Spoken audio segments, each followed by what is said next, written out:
Good afternoon, guys. I am here today to bring you the second installment of my side series, which is Qwizical's Guide to Rack Balancing. An image that has essentially been Microsoft painted onto your screen. So before we go into the video properly, I'm going to point out something that already exists that would be really good for you guys to use. This is available from the Crosstables website. This is called Crosstables Leave Evaluator. So cross-tables.com/leaves, and this allows you to calculate the equity of your leaves up to 5 tiles. So say I was leaving quiz on my rack, it comes out at a really terrible equity of -8.5 to CSW, and it really only goes well with a blank and a U and then kind of an S, maybe an E or an A, but it comes out really terribly. And one of the better racks like Stain comes out at a big 25.1 equity, and it goes really well with an E and then a G and then a C and then blah blah blah. But you can also see like what your general leaves look like. So say we left a rack like AEHI, you can see it's coming out as a kind of a non good rack, because it's come out at a negative value, and a lot of the time the blank's going to come out as a good tile to get here. I mean, it's always good, right? But this is something that I should probably use more often, and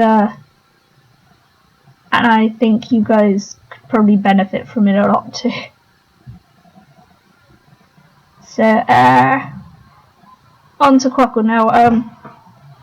I just made an opening with the rack to show things, because blank boards are a bit dodgy. So for those that don't know, warbots is actually a new CSW word. I had to change my dictionary, and then it came up, and I was like, "Yep, going on the board." But as you can see from this wonderful rack over here, it's pretty dire. The program actually gave me this rack, so I was like, okay, I'm just gonna play with it. So first of all, like, you look at that rack and you're like, yuck, I want to change it. And of course that's probably what you should do in this situation. I mean, changing with 6 vowels and an L on your rack. I mean, at this point there is no E on the board, and if there was, a play like EUOUAE would be really good, because it would leave O and L on the rack and your rack is balanced. What I mean by balanced is an equal number of vowels to consonants, but don't take rack balancing just as it has to be 3 vowels and 3 consonants, or 2 vowels and 2 consonants. Like, it also depends on what exact letters you leave on your rack. So you don't want to have 3 vowels and 2 consonants if it's 3 O's and 2 T's, because that's not balanced. So balanced also means a variety of different letters, because duplicates just don't help with balancing, because you're going to pick up triplicates or quadruplets or quintuplets, and you're just going to like stare at it in complete disbelief. So if I was going to suggest a play here, which I haven't actually thought about right now, so that was probably a terrible idea, but immediately I'm seeing plays like auto, or its CSW anagram outer. Both of those, while their leave isn't perfect, they leave LOUE, which, if I just put that into my rack lever, got a value of -7.7. Now, ideally, you want to leave the best rack in this situation, and that is AEL. But you're not going to be able to leave AE and L in your most ideal scenarios. Now, there are some players out there that would look at this rack and go, yep, I'm changing 7, changing 4, whatever, changing 6, because I want to keep the E, and that's plenty fine. But what I am going to say is that changing may not necessarily be the best play all of the time. So, in this situation though, it probably is the best play because there really is no play that gets rid of 4 vowels and does a good enough job. So when you're trying to pick a play out of all your possible candidate plays, and you're thinking, well, should I exchange or should I play a move? There's a lot of things that go into thinking about a move, which is not something I'm going to discuss in this video. But when you're thinking about these kind of plays, you really need to think about what are you giving away, what's your rack potentially going to look like next turn,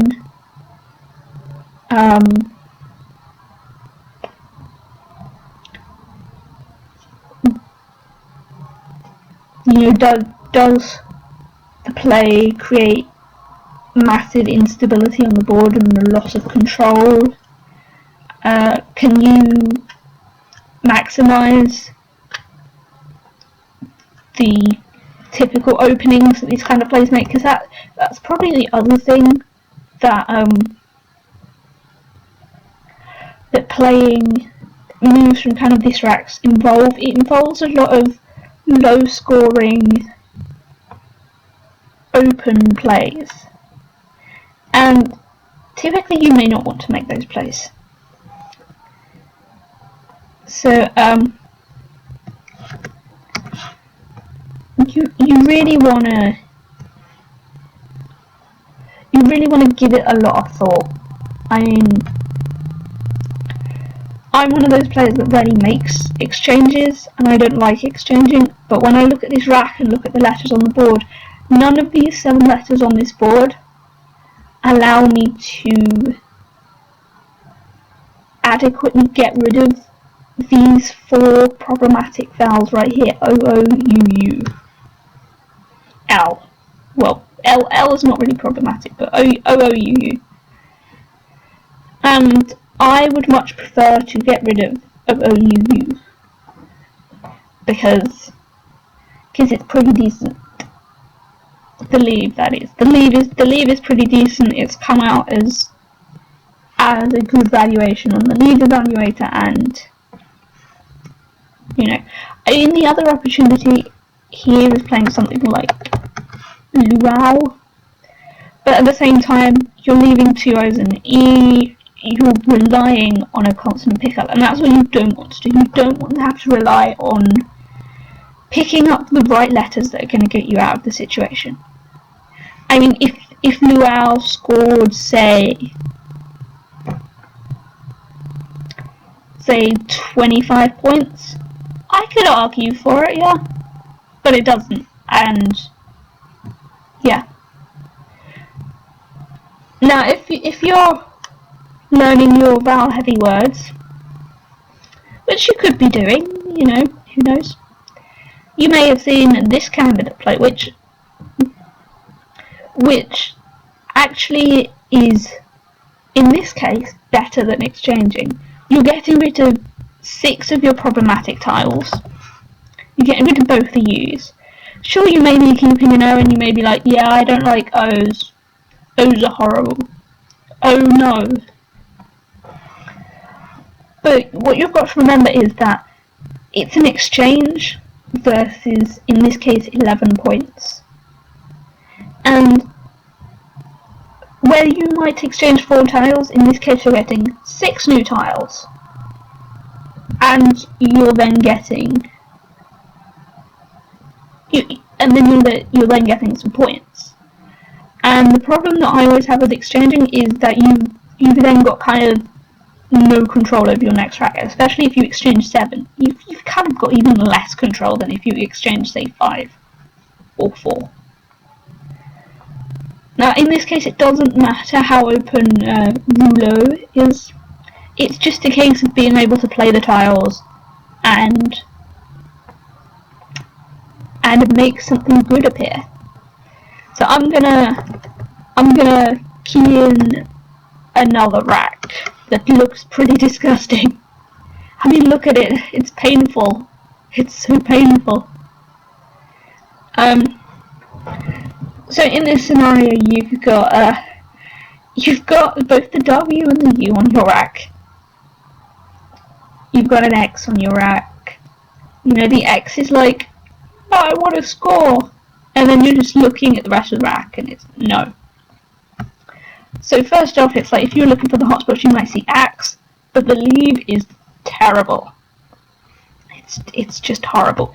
You may go for something like, I'm not going to do a Benji here and try and pronounce that.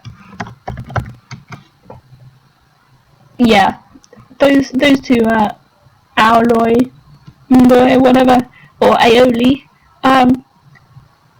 The format is actually slightly better because IXW goes a lot better together than UXW. For those that maybe have studied their words, you may see a play like Waxia, which is really, really good. I mean, IOW isn't really the best leave, but it's better than the rest of the stuff you had. Trust me. Of course, I didn't plan this board, but if you do know Waxia, you can always play it here. Loads of points, and IO, considering the rack you had, is a really good leave. Rack balancing doesn't always mean you have to keep an I, like one vowel and one consonant in that exact ratio. You can keep 3-to-1 or 2-to-1. It's just a way of trying to make sure that you draw better tiles in the next move, because you don't really want to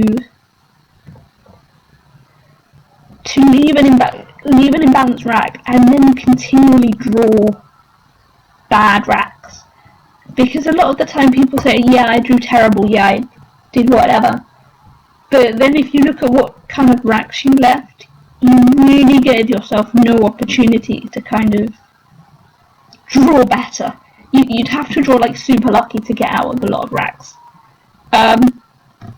Of course, Waxia is the best player, but if you don't know words like Waxia and you love your vowel heavy words like rouleau, you can always play a word like tawiwi, which is one of my favourite words, because I've played it a couple of times and people have challenged it a couple of times, and I've actually played it down this column here, I think through like an A and an I or something, or through an I, and it scored like 27 points, and it was such a brilliant a dumpy move, but it scored 27 points.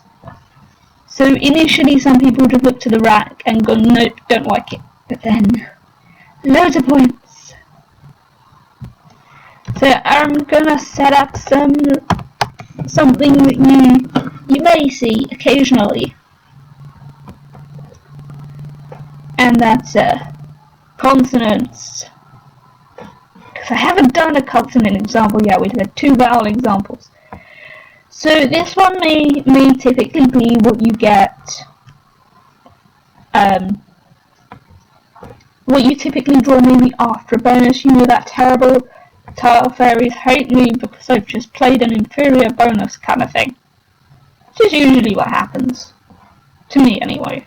Can't speak for the rest of you. But yeah. Oh, I've just realised you guys can't see the board from there. Let me just move that. There's Waxia. Right there. I just wanted to make the rack big enough. Maybe I'll put the rack up here. and then that down there. Yeah, that'll do. Maybe I'll leave the rack up there in future. But this kind of rack, you know, it despite it being 7 consonants, there are tiles in here that have got great synergy, and by synergy I mean when you try and form words, the letters just go together, they work together. So C and H go really well together. Like, often when a C is played, an H will come straight after it. But also you've got RCH, you've got TCH, you've got MCH. Those are great synergic tiles. They go so well together. And when you're trying to play, in this particular example, a consonant dump, you really want to try and play as many tiles as you can. So while you might look at this rack and think, yeah, it's got 7 consonants on it, I don't want to play. We're really lucky in this example we have 4 floating vowels here, and they're all different, so we're able to then play a consonant dump. Preferably something like drench. It leaves 2 consonants, so the lead is still balanced, because you're able to then draw some vowels into that, and hopefully your next rack will be like a 3 vowel 4 consonant ratio. What happens a lot with consonant dumps though is that if you find a useful vowel and there's like a double word near it, you can score 20, 30 points with a consonant dump. And you know, it won't look like you're playing a consonant dump or a vowel dump or whatever. It'll just look like you've just gone for the score. That also confuses your opponents quite nicely. So any play really through here is better. The other thing about rack balancing is that the more 1-point tiles you leave, the more likely you probably beat a bonus. So you've probably realised that a load of tiles score 1 point, or have a 1-point value. Why do they have a 1-point value? Because they're so common in our words. You see S's in words, you see T's in words, you see R's in words, N's, L's, and all the vowels in words. And it just means that those are the better tiles to keep. Those are the tiles you'd want to prioritise keeping. If you could choose between say, an L or a G, try and keep the L over the G. G's are not particularly useful anyway, they can be really problematic. Like, they're just really meh. But if you've got a choice between like a D and a F, for example, you'd want to keep the lower value tile, because you're more likely to get a bonus out of a D than you are out of an F. Probably. Just don't quote me on these things, because that will be terrible. So, yeah. I think we've pretty much covered everything, so let us go to the beautiful thing known as a summary. So, thing number 1 I've talked about. Tick the box. Vowel to consonant ratio. You want to make sure that your vowel and your consonant ratio is balanced. You don't want to leave 3 vowels on your rack or 3 consonants on your rack and feel like you're drawing into a vowel heavy or consonant heavy bag, and you've kind of screwed yourself over for the next few turns. Of course, if you don't tile track, that's not important yet. I will try and explain tile tracking in a future video. But yeah, focus on leaving a balanced number of vowels and consonants on your rack, and that will help you achieve balance throughout future turns. They will help improve your average turn score, which will then improve your game score, which will then mean you score more points, which means you're probably more likely to win. Number 2, duplicates. Try and avoid duplicates as much as possible. I can't really stress that enough. A balanced rack does not have 3 eyes on it. I'm going to make the point here that I once actually legitimately got a bonus by leaving 3 ends, a D and a blank on my rack. I wouldn't advise it, but I left 3 ends, a D and a blank, drew 2 eyes and played dinning. It has a bonus the next turn. It happens, but it's really, really rare. Don't leave it to chance. There are times like that when changes are better, excuse my grammar, and you need to learn the difference between those kinds of things. Third thing, synergy. How well do you go together? Like with any relationship, you need good synergy. She says, well, never really having been in a relationship. Awkward. But your tiles need to have great synergy. Like I mentioned before, you can't leave 3 eyes on your rack and expect them to have great synergy with the consonants that you pick up. An I doesn't have great synergy with a W. A U doesn't have great synergy with an X. J's don't like I's. G's don't like U's. You know, all those kind of things. But you never want to keep a U anyway. U's are pretty bad. U's stop you from doing anything. The only time you're going to keep a U is if you are really worried about that Q. Probably the only time you're going to consider doing that.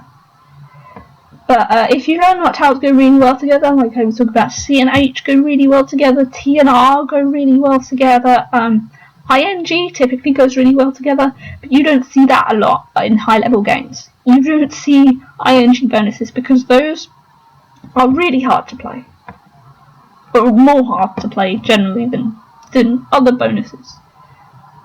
Usually. Except I haven't played in so long I can't remember. And number 4. What is your best non-exchange play? And this is really just to remind you of that changing isn't always the only option. Changing is a different option that is also viable.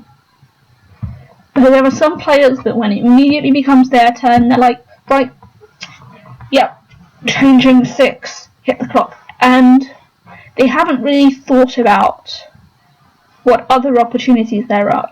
Like, if you maybe take a minute to just scan the board, so if you've got vowel heavy rack, look for consonants. If you've got a consonant heavy rack, look for vowels. Focus on those particular areas of the board.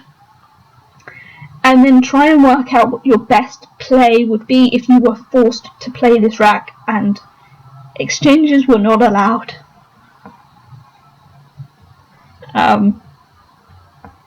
Yeah.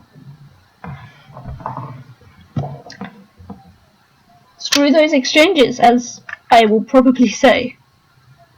Like I said, I don't exchange a lot, but if you follow these 4 things, then hopefully your racks will look a lot better in the future, and hopefully they will give you the opportunity to draw more bonuses, to score more points, to do everything, blah de blah de blah de blah blah. I've already said everything. If you're stuck, you can rewatch the video. But yeah, I recommend going to this site. Just type in the address right here, because I neglected to do so. Put it in blue. crosstables.com/leads.